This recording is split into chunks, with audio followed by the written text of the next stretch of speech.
For most of his career, Kevin Costner wasn't just a Hollywood leading man. He was the embodiment of integrity, the kind of actor people trusted and admired.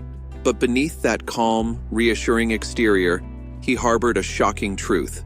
Some of the people he worked with were far darker than anyone could imagine. He has finally named 9 actors he claims are dangerous to work with, the very colleagues meant to support him. Instead, they betrayed him. Were these actors truly monstrous?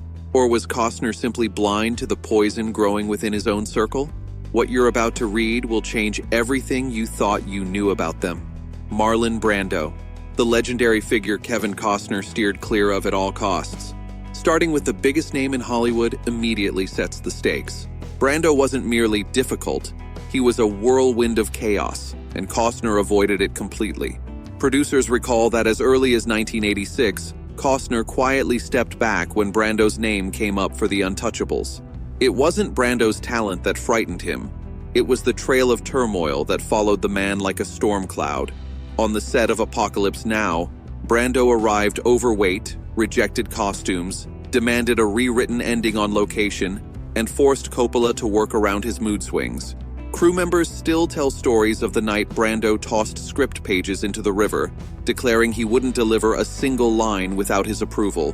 Years later, on the score in Montreal, Brando publicly humiliated director Frank Oz, calling him Miss Piggy, and refused to follow direction unless it came from someone else. It was then that Costner reportedly said privately, "That kind of energy destroys everything around it." It wasn't envy. It was fear of the havoc Brando brought. And yet, Hollywood continued to excuse Brando's behavior. Costner, however, never wavered, keeping his distance and vowing never to share a scene with him. Madonna, the pop icon who could turn a compliment into a public spectacle. In 1990, backstage at her Blonde Ambition tour, Costner innocently said, "Your show was neat." Madonna's reaction was instant and theatrical. She gagged, rolled her eyes at the cameras filming Truth or Dare, and declared, "Anyone who says my show is neat has to go." The crew laughed. The footage went worldwide, and Costner, a fan simply paying respect, became a punchline. True to form, he didn't retaliate.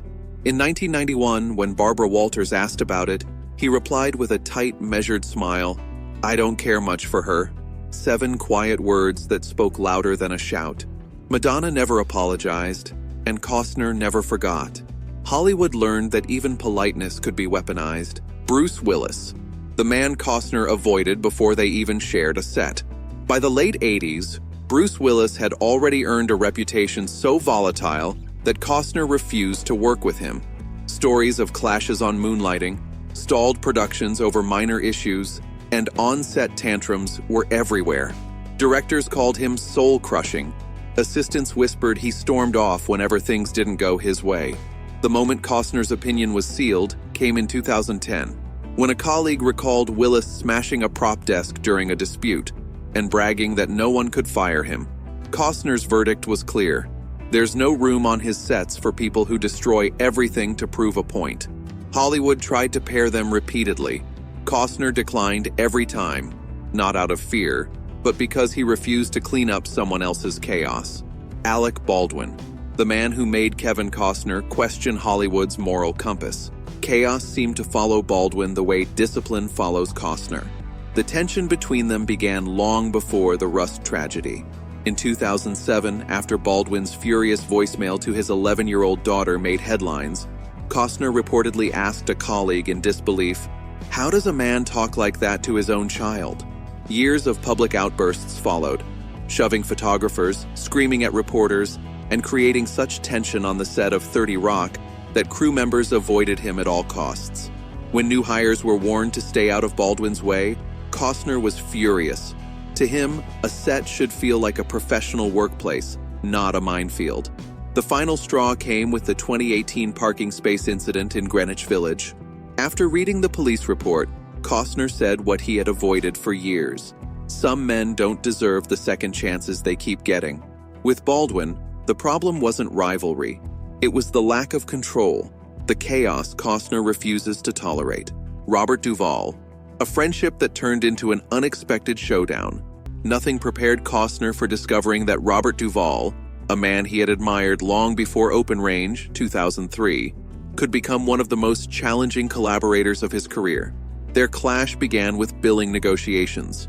Duvall outright refused to accept second position on the poster. Costner tried to negotiate, but Duvall shut him down with a single cutting declaration, "I don't follow anybody." He stormed out, and that tone followed them to New Mexico. During a critical rehearsal, Costner suggested a minor adjustment to camera movement. Duvall didn't merely reject it. He raised his voice in front of the crew, insisting he knew better and accusing Costner of over-directing. Costner maintained his composure, but privately told a producer, "He's the most stubborn man I've ever directed." On screen, their performances appeared flawless, but behind the camera, the partnership was fractured. They completed the film professionally, but the friendship never fully recovered. Costner never invited Duvall to work with him again, not out of spite, but because the trust between them had been irreparably broken on that set. Oliver Stone, the director who tested Costner like no one else. What turned the making of JFK into a battlefield instead of a collaboration? The answer became clear almost immediately in Dallas 1991, when Costner realized Stone didn't just want to tell a story, he wanted to reshape history to fit his own theory. Costner valued artistic freedom, but Stone's approach crossed a line he couldn't ignore. The first major clash erupted during a script review in Stone's New Orleans production office. Costner questioned a scene that presented speculation as fact. Stone snapped, pacing the room. The audience doesn't want facts, they want truth. The distinction set Costner's jaw tight. A film about a national tragedy, he believed, carried a responsibility that could not be bent to fit a personal theory. Tension escalated daily. Stone pushed conspiracy angles relentlessly, while Costner demanded documentation and grounding in reality. Crew members recalled arguments so intense that call times were delayed. One witness remembered Stone slamming a binder on the table and declaring, "History is a narrative. I'm shaping it." Costner left JFK publicly supportive, but privately unsettled. Stone, in his eyes, represented a dangerous breed of filmmaker, brilliant, but willing to twist reality to prove a point. Their professional respect survived, but Costner never pursued another project with him. Now that you've heard Costner's revelations, the question remains, were these actors truly evil? Or was Hollywood hiding something even darker? Share your thoughts below, and don't forget to like, subscribe, and share for more behind-the-scenes stories just like this. For most of his career, Kevin Costner wasn't just a Hollywood leading man, he was the embodiment of integrity, the kind of actor people trusted and admired,